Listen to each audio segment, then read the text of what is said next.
सबके। और हम बानी दीपक दिलकश मंत्रा स्टूडियो पटना से, और हमारे साथ बहुत ही प्यारी सिंगर बिंदु श्री जी। और आप सब बताएंगे कैसन बानी।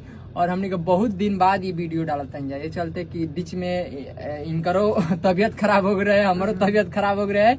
और हमारा घरे एगो रहन दादाजी जे स्वर्गवास हो रहन, तो चलते देखिए सब लुक को कागुल बा, तो ये चलते कुछ लेट हो गया हमनी के कंटेंट में।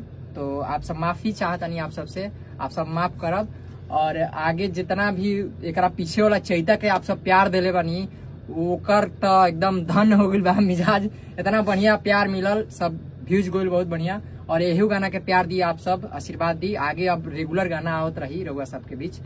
थोड़ा तबीयत खराब होने के कारण हमने से गलती हो गई है और ना जाता रहा रउआ पास गाना, रउआ लोग के पास। तो चलिए फिर मिलत नहीं हम दोसर वीडियो में, तब तक के लिए नमस्ते।